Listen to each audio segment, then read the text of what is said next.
คีบเสื้อเขียวลูกเขียวโอ้โถกุ้งใหญ่เท่าไหร่ ไก่น้ำที่ระวังนะพ่อแม่นะต้องมีสติเอากินท่า กินเลยกินเลยกินทานอื่นกินแล้วแนวเพชรค่ะ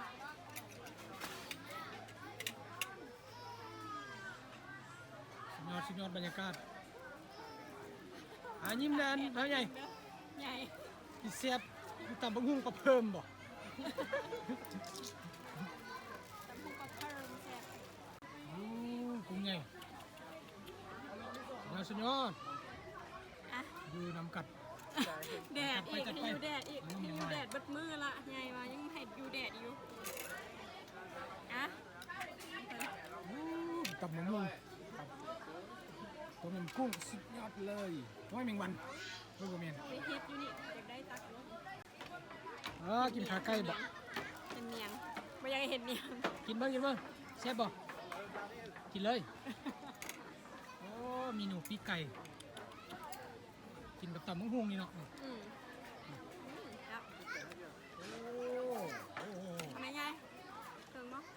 กุ้งหมดแล้วกุ้งมันเนี่ยเดี๋ยวได้หัว เรียนมาของ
โย่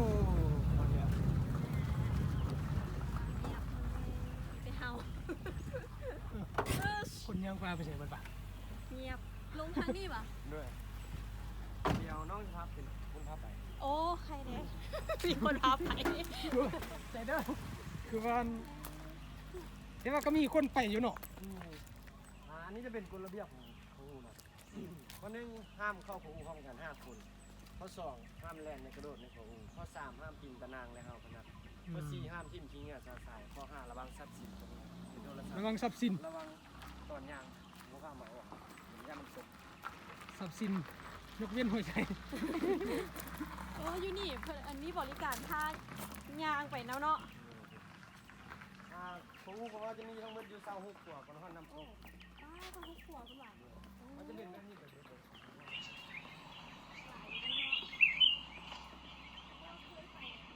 นี่ที่เสียงลูก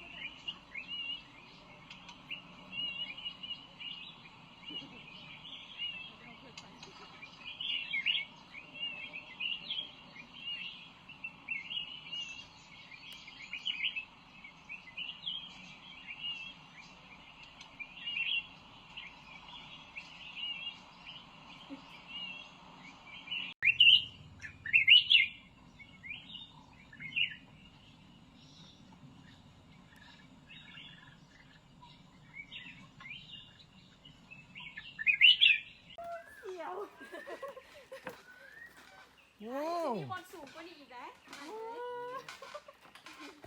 บอลนี้ถือว่าซอฟต์ๆมีบอลสูงกว่านี้อีก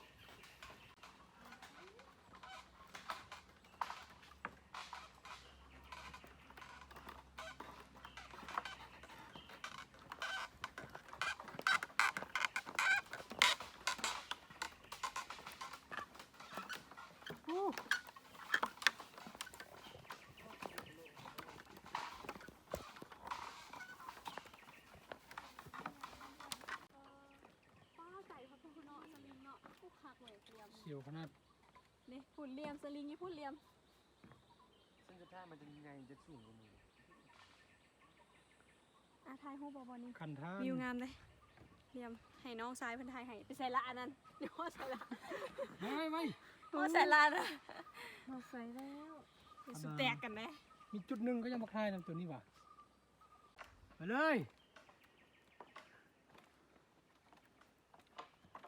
โอ้ มาครั้งแรกบ่นี่ก็มืดแท้เนาะ ต้องแสงติ ได้ยินที่เสียงนกที่แตดที่แตด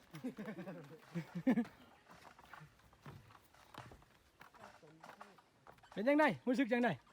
ม่วน ม่วนบ่ ม่วน เอาไปเลย ขอ เส้นที่5แล้วนี่เนาะ ขอที่ห้า เส้นที่5โอเค เสาหกคุณเด้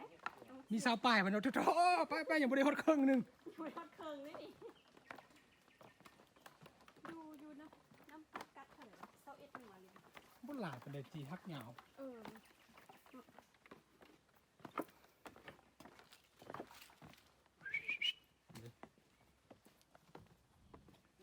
อ้าวฟ้าห้อง พอดีนี่อย่างเออ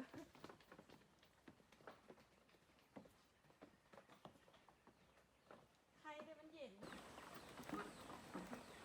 โว้โว้โว้โว้โว้ สลิงลงนี่เด้อเว้ย โว้โว้โว้โว้โว้ ย่างค่อยๆสิ โอ้ธรรมชาติแท้ป่านน้ สลิงน่ะ ำป่านน้ำตกทัดฝ่านเว้ย เข้าไว้หันไข่ดีเนาะขา พายดีๆ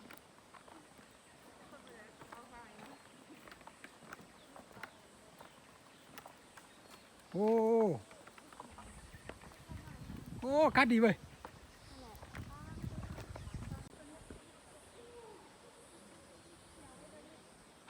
อันนั้นเนาะ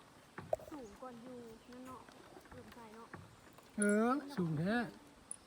เดี๋ยวเยอะตรงนี้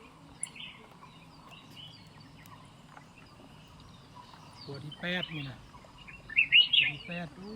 ธรรมชาติกูรัสลิงเลยนะ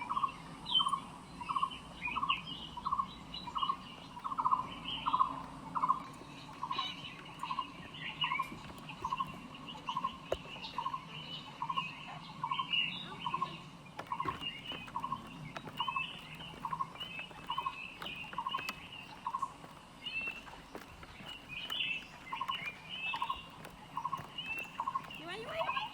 ใช่เหรอก้ม นี่วันนี้นี่วิดีโอ มันสิขาดมูแล้วนี่ วิดีโอนี่บอลเก่านี่ ซูมอินซูมเอาซูมอินซูมเอา ไปเลยโอ้ลุมละ ลุมละขาดไปเลยเฮ้ย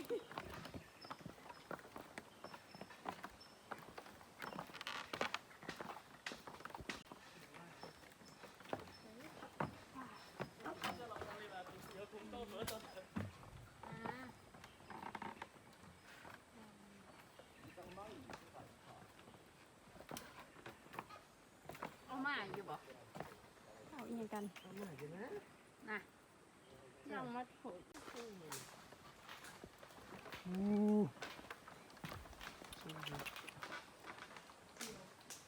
ไปยังเลยอู้ตัวนี้โอ้ย หนึ่งตัวนี้กว้างดีเว้ย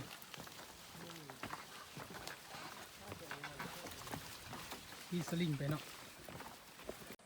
วิวไป ลุ่มมันมีบ้องน้ ผมนกลง ำ ไป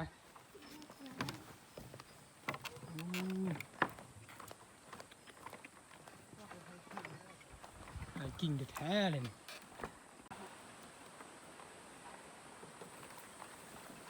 โอ้ย18แล้วเนาะ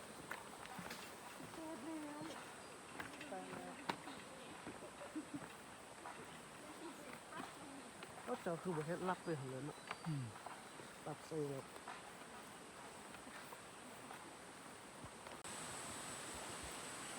ย่างไปเลย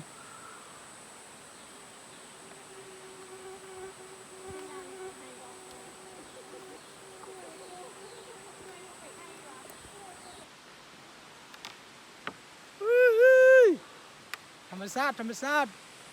ธรรมชาติเมืองซุยโอ้ยแดดฮ้อนแท้โอ้ช่วงนี้ช่วงเดือน5เนาะฮ้อนหลายน้ำก็แห้งวิววิววิววิวโอ้โอ้มีอย่างห้องแววแววนี่พวกเดือที่นี่โอ้เดือเมาแล้วดิ ว่านเด็กเหรอ หวานวะ หอกกินนะ โอ้ปะ ว่านเด็กเหรอเนี่ยกินกับข้าว เลย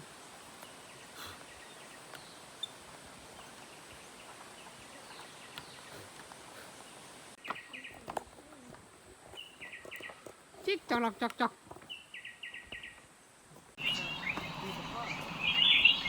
โอ้ชุ่มเย็นผมเนี่ยสามแล้วนี่ตามให้เนาะโอ้เป็นน้ำตกเลยโอ้มีน้ำอยู่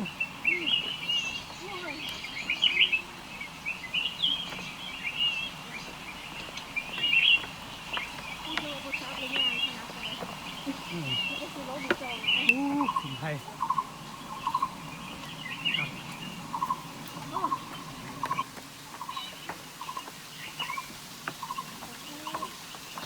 ธรรมชาติไม่ใช่โอ้ธรรมชาติเข้าปลาที่โอ้ถึงแล้วนี่นี่เสา5เนาะมี6 เส้นอันนี้เสา5เนี่ยเสา6มันเส้นนั้นที่ว่าจบโอ้ธรรมดาแต่ละด่านนี่เนาะด่านสุดท้ายนี่นะโอ้ ยายจะวิ่งเดี๋ยวขาสั่งมาแล้วยายจะวิ่ง ด่านสุดท้ายมาดูตัววีพวกมีสลิงเอาไม่ได้ดอก แม่เขาบ่มีสลิงเขา โอ้ เขาบ่มีอันสุดท้ายก็มาฮอดใจละลายกับใจละลาย มาสิพากลับอีกได้พากลับ ไอ้ปีนี้นะ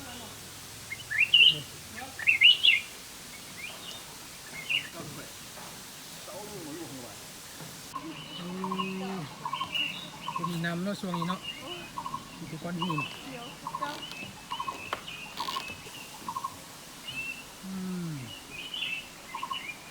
ป่าได้น่ะจุดนี้จุดน้ำตกนะแต่เดือนนี้น้ำบ่หลายเนาะแป๊บมันเก่าไปละโอ้บ่อนี้น้ำไหล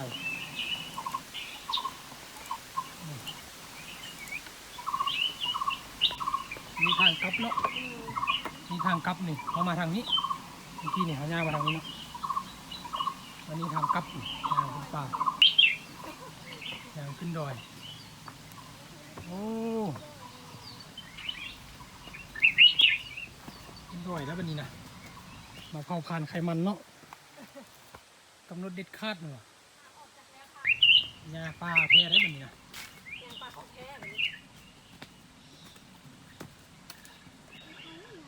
อย่างป่านะอู้เหงื่อเต้นเลย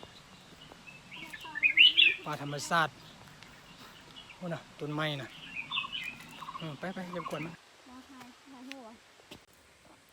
ต้นไม้นี่ไปต้นไม้งามสำหรับผู้ใดมักยางป่าเนาะกิจกรรมยางป่าผู้หนึ่งเท่าไหร่วะราคาอยู่นะ55 มันกีบ35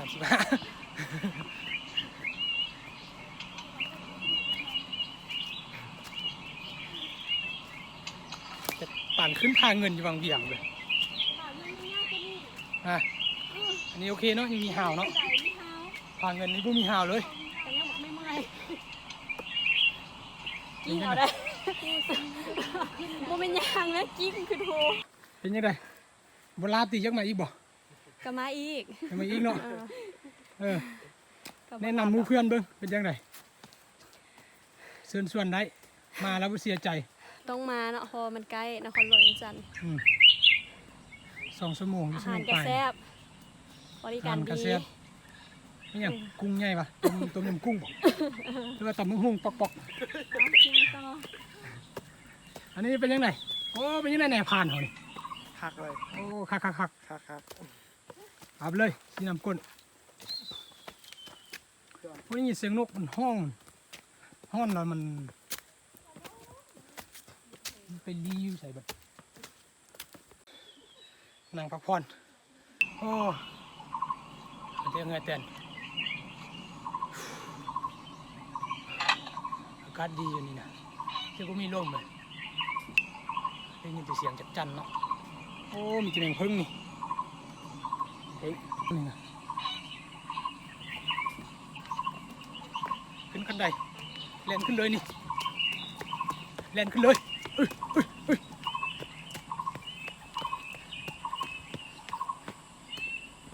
มีขี้สลิงลงไปตามขี้ดิโอ้ย ตอนนี้ไปของโคง โอ้ไม่ไหล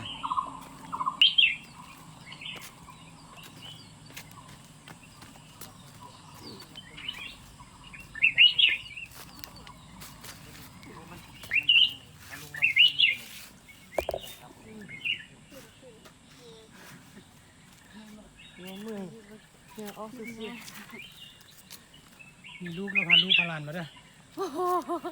บ่กล้าสิฮูบเขา ครับปีครั้งนะ ลูกใหญ่เพิ่นแหละมันหอบเป็น บุคืนย่างไปให้ไม่ได้เนาะ พ่อแม่สิจ่ายละเมื่อย เลี้ยงได้นี่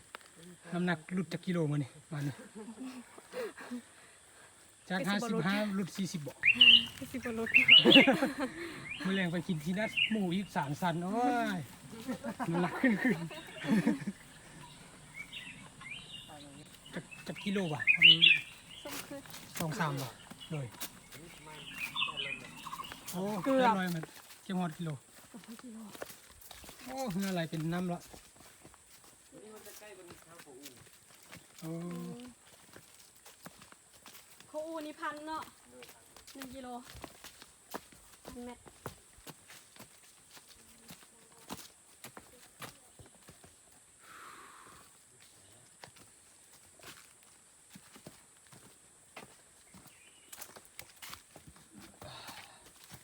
ได้ยินเสียงนกฮ้อง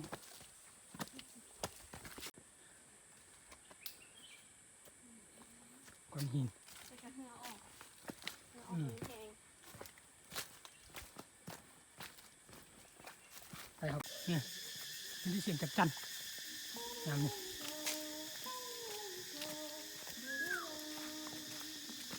เฮ้ยจับจัน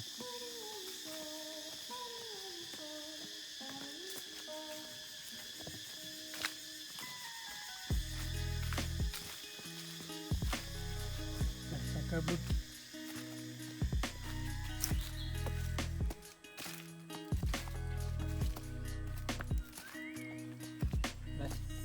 โอ้คันใด handmade steps handmade step โอ้ย โอ้มีสัญญาณเลย เสียงนก The birds are singing there are lots of kinds there are many kinds of animals in this forest Hey what are you looking for What are you looking for ซอกอีหยังอันนี้ไม้ลมเนาะมันก็ไปตัดเป็นอนุรักษ์เป็นประตูโค้งเลยพร้อมหายละนี่โอ้ฮอตแล้วนี่ฮอตจุดเป้าหมายละฮอตแล้วเนาะโอ้800 เมตร800 ไปเมตรตั้งแต่ต้านมาไปขี่คอยยนต์มาวันนี้ จะเต้น เป็นยังไงมาฮอดพี่โอ้ไม่ใจเต้นว่ะดีแล้วออกกำลังกายไม่ได้เงาเต้นมีบนรอท่าเนาะมาฮอดละจุดรอท่าอีสลิงต้องมีน้ำติดตัวมาน้ำก็ได้น้อยเปเนาะฮอดแน่นี่ หนักได้ทีขอยนตรงนี้น้อยหน่อยกินด้วยหนึ่งกินหลายกระป๋องสุดยอดบ๊ายบาย